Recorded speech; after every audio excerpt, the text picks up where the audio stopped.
Speaking as someone who loved the original 2006 Prey, I wasn't too interested in what I originally saw as just another reboot. But after jumping in blind and dedicating as much time as possible, I can safely say this: Prey is great. Developed by Arcane Studios for PS4, Xbox One and PC, and published by Bethesda, Prey is a challenging and rewarding game that constantly kept me on my toes in paranoid fear and joy.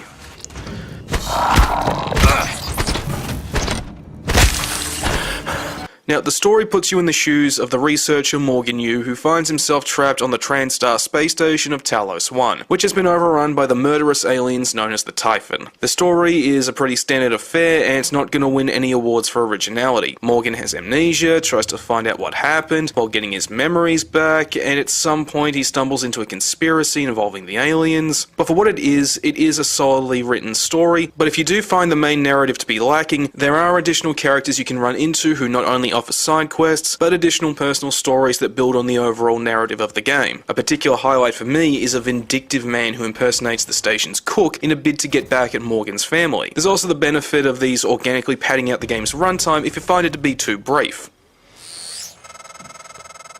Damn you! You're still alive.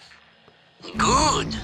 We learned to make mines in Ukraine from recycling Transtar junk. Despite sharing the name of the 2006 gem, Prey has nothing in common with that. Instead, it has more in common with the likes of Arcane's Dishonored series and the System Shock games. You'll start off progressing in a brief linear fashion, but soon the game opens up and allows non-linear exploration similar in style to Metroidvania. You'll find numerous passages that are blocked off or inaccessible until you've got a relevant upgrade, item, or explored to find the right key. For instance, you find a door blocked by a large computer.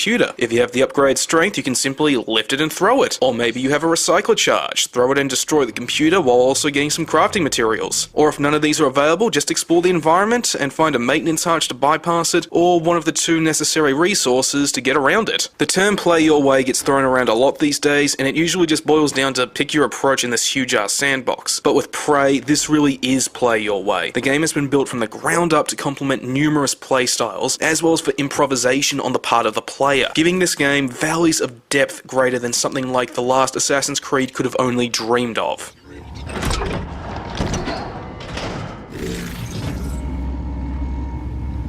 The only time this isn't the case is when you go into one of the game's zero-G sections, like going into space to backtrack to an earlier area. These do feel natural thanks to the controls becoming more floaty, and you gotta manage things like momentum and your orientation. But God help you if you end up encountering an enemy in these sections. That's when these go from feeling like an interesting loose platforming challenge and just become a brief test of patience, as you try to orient yourself just to see where the hell the bastard is and to get into a forced fight. Speaking of which,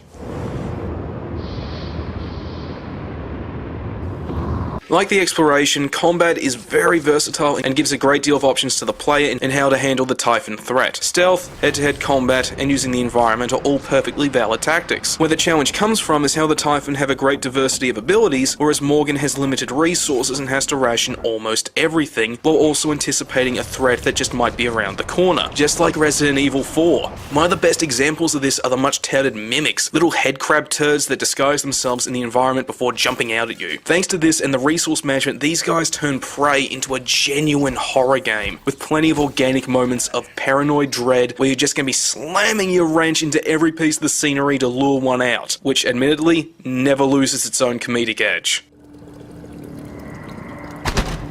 Now, if you've been observant, you'll see that I've said hardly anything bad about this game, and that's because I have almost nothing bad to say about it. This isn't to say there isn't, it's just nitpicks that can bring the experience down with their annoyance. For instance, there are times where the game feels unfairly unbalanced. This can be attributed to the game blindsiding the player by introducing new enemy types without any forewarning. But the worst of this is the Nightmare, a Nemesis-style monster who shows up literally out of nowhere and can kill you in one hit. And if that's not bad enough, the game can respawn you at the exact same moment as the Nightmare does, so if you're not quick, it'll kill you again in less than a second, starting a near potential loop of endless death. As soon as a new patch for Prey comes out, this is the first thing that needs to be addressed.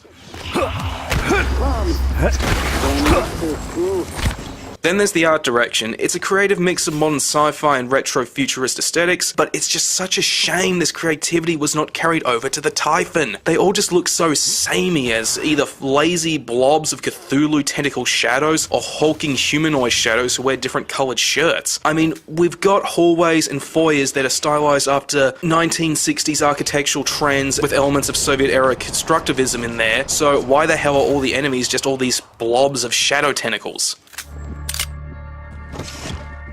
And not to mention the resource crafting. Take what you don't need, dump it in a recycler, collect the resources, then go to a 3D printer and make the resources you need, one at a time. As a mechanic, this is fine, but it's just annoying that you have to go back and forth between these two stations just to get what you need. It would have been a lot better if there was just one crafting station that you had to use both for recycling and for crafting resources.